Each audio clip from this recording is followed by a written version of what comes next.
Hello everybody, this is Fernando for the latest Cryptids and Monsters video. Alright, let's go ahead and let's continue the fabulous book, Mysterious Monsters, Fact or Fiction. And in this case, we're going to start off with chapter 1, and it's a big one. It's going to feature the one, the only, the world famous Mothman. So there's going to be actually several segments associated with this chapter, each one detailing both eyewitness reports and then also information associated with the lore of the Mothman. He's definitely an all-star, and I've talked about him in the past.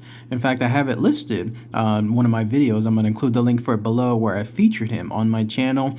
So without further ado, let's go ahead and let's start chapter 1. It's going to be a little weird. Some of the segments are more on the third person, and then other segments are told from a first person perspective. But the very first segment is called We Saw Mothman, and it's written by a lady named Linda Scarberry. And then of course I'll give my own thoughts and opinions on everything afterward. So here's the first segment. In late 1966, people in the little town of Point Pleasant, West Virginia, and the surrounding area began seeing strange things in the sky. Over a period of only a few weeks, hundreds of people reported seeing UFOs.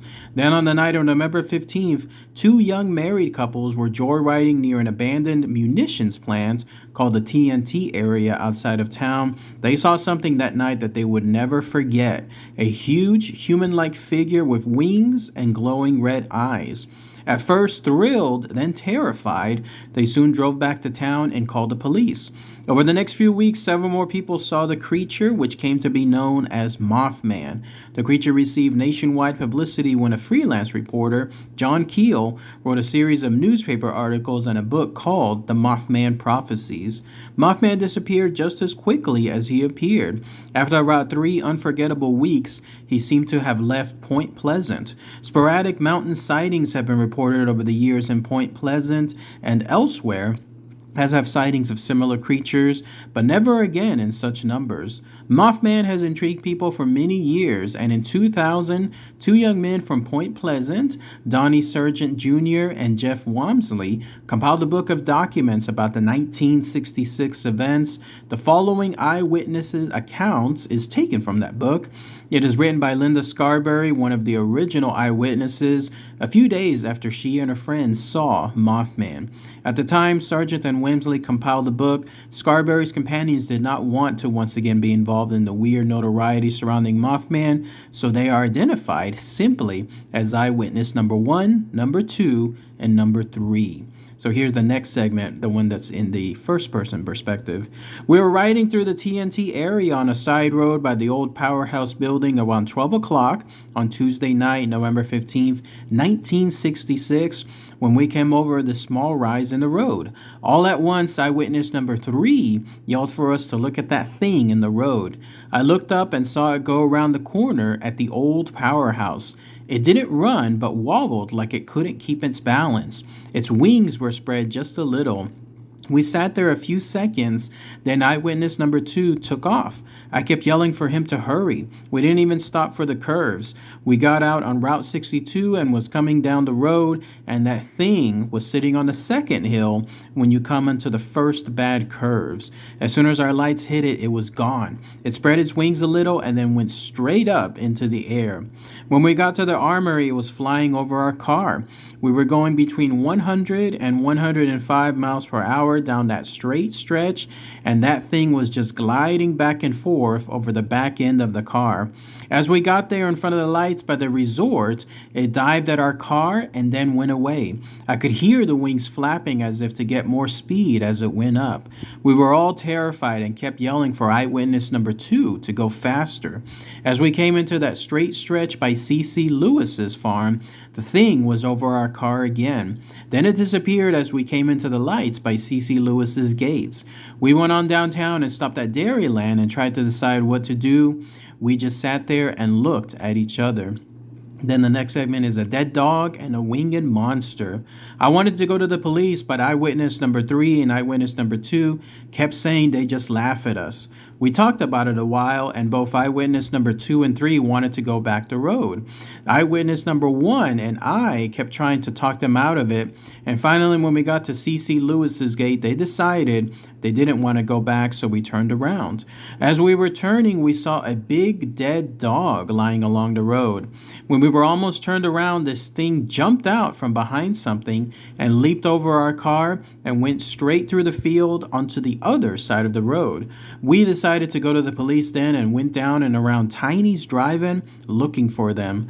Eyewitness number 4 was outside the drive-in.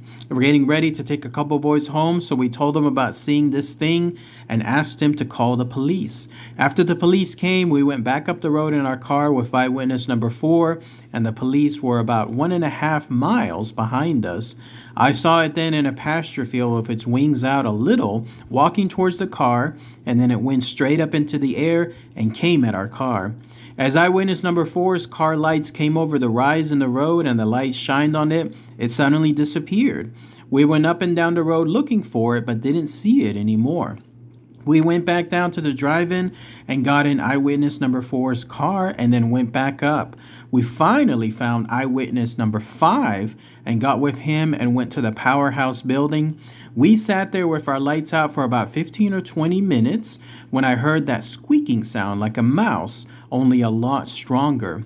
A shadow went across the building and the dog started barking over on the hill across from us. Eyewitness number 1 and I saw those red eyes and then told eyewitness number 5. He shined the lights right on them without being told where we were.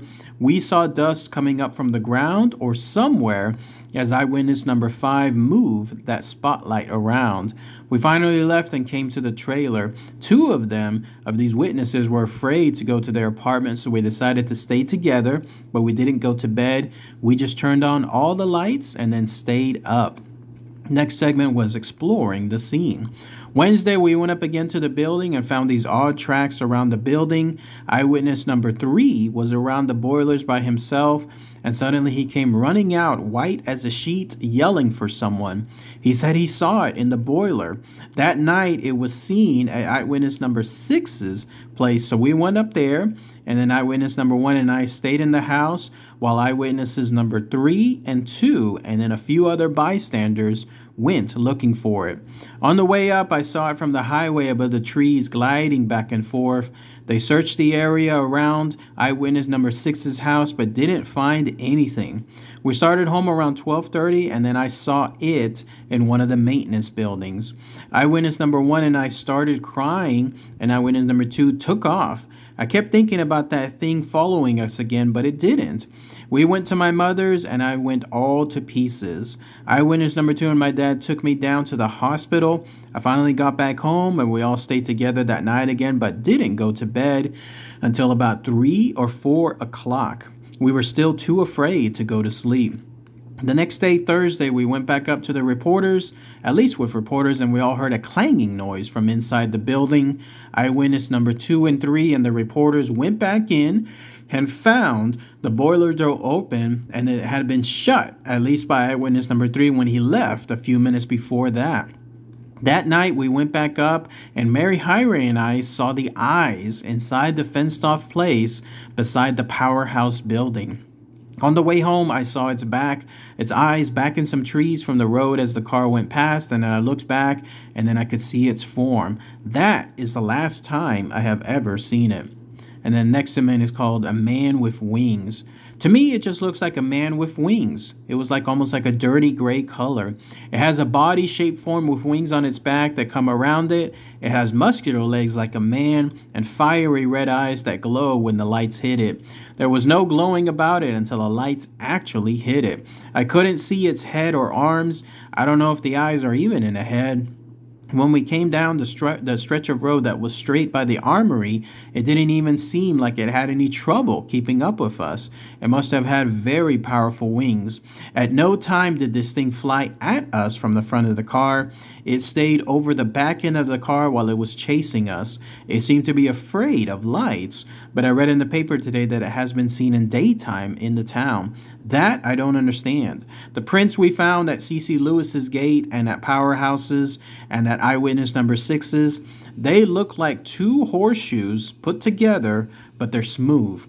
I know people are laughing at us, but it's no laughing matter. We'll never forget this thing. It has affected our lives in many ways. I am keeping going on nerve and sleeping pills. When it gets dark, I feel the fear creeping over me. When I go any place, I automatically look up and out of the windows. I am afraid to sleep at night, so I lay awake, sometimes crying with fear. When I go to sleep or go to bed, the lights burn all night. Even in daylight, I'm afraid to be by myself. I walk around in my own house expecting to see that thing. I close my eyes day or night and I can still see those red, fiery eyes staring at me. Every little noise scares me to death. I can stand in a crowd and hear people talking about us and laughing. People have said we were probably liquored up, but we were not. They go up there expecting to see it, but then they say they don't believe us. We have seen it. So we know what to look for, and we are constantly looking, not because we want to see it, but because we're afraid that we'll see it again. Out of all the phone calls we've gotten, not one minister has called to help us or try to explain what it is. We all agree we'd like to talk to a minister about it, but no one takes us that serious. One minister even laughed and said they finally run the devil out of their church, and that's what we saw. We've been harassed and laughed at and called crazy. We just can't go up there and hand it to people on a silver platter like they seem to want us to do. We are never really going to get over our fear until we find out for sure what this thing is. I know I'll never forget it. I don't think anyone can who has seen it. And then that's it. That's everything associated with this segment from Chapter 1 as far as the Mothman. By the way, Chapter 1 was titled Mysterious Monsters Exist.